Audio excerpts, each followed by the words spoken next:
ताओ की योजना के अनुसार श्री हरि विष्णु महारानी कौशल्या के गर्भ में पलने लगे। परंतु धरती लोक में श्री विष्णु अकेले नहीं आए।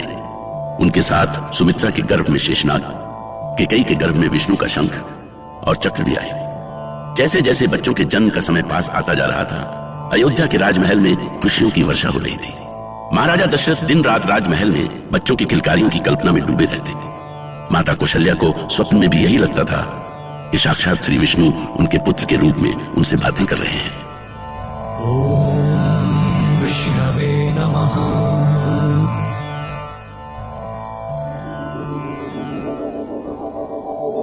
मैं आ रहा हूं माते, आपके पुत्र के रूप में मैं आ रहा हूं। मैं भी जाने कब से तुम्हारी राह देख रही हूँ पुत्र, शीघ्र आओ। महारानी कौशल्या, महारानी कौशल्या, क्या? किसे बुला रही हैं? कुछ सोच रही हैं आप? क्या आपको नींद नहीं आ रही है? हाँ, शायद मैं स्वप्न ही देख रही थी महाराज। ऐसा लगा जैसे सुंदर सलोने श्री हरि बालक रूप में मुझे पुकार रहे हैं। अवश्य आपका स्वप्न सच होने वाला है कौशल्या, सच। जाने क्यों हमें तो लगता है अयोध्या का राजमहल प्रभु की लीला भूमि बनने जा रहा है। नारायण नारायण, प्रणाम स्वीकार करें परमपिता। बड़े प्रसन्न हो पुत्र नारद, कोई विशेष सूचना है?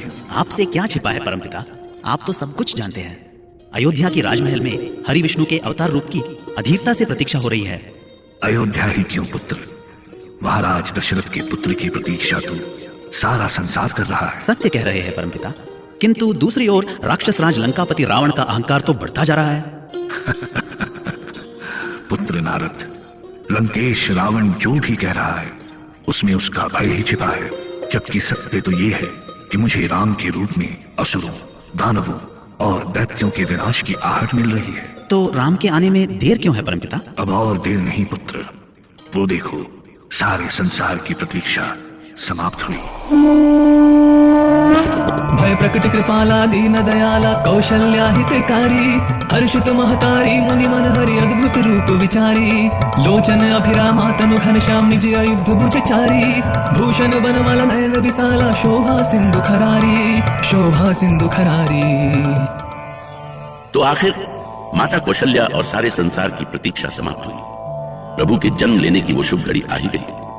हे प्रभु, कैसे दिखते होंगे आप, कैसी होगी आपकी मीठी किलकारी, जिसे सुनने के लिए हमारा मन तरस रहा है।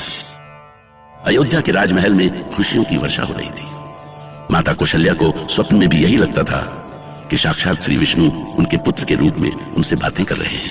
माते, आंखें खोलिए। श्री हरि विष्णु आप?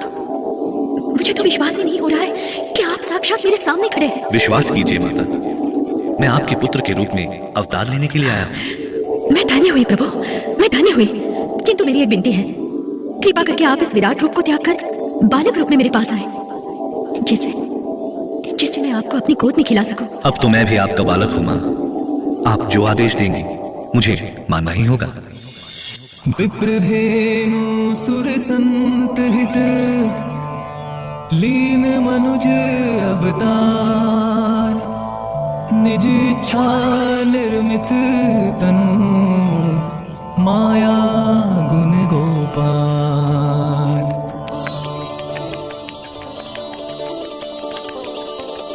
महाराज, महाराज! क्या सूचना है दासी? महाराज की जय हो। महारानी कौशल्या को पुत्र रत्न की प्राप्ति हुई है महाराज। अहो भाग्य मेरे। दासी, प्रथम सूचना के लिए तुम्हारा यह पुरस्कार। महाराज, ये चढ़ाऊ हार?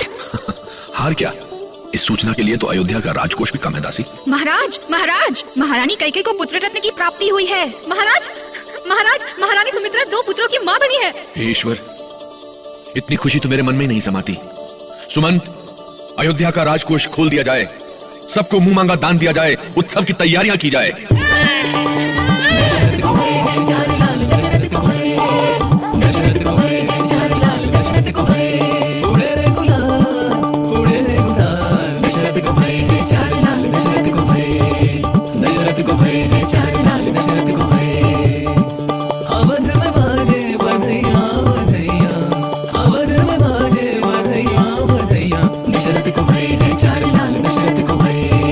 दशरथ को भय है 4 लाल, दशरथ को भय। कैसा रूप पाया है तुमने। तुम्हें जिसने देखा धन्य हो गया। आज मां को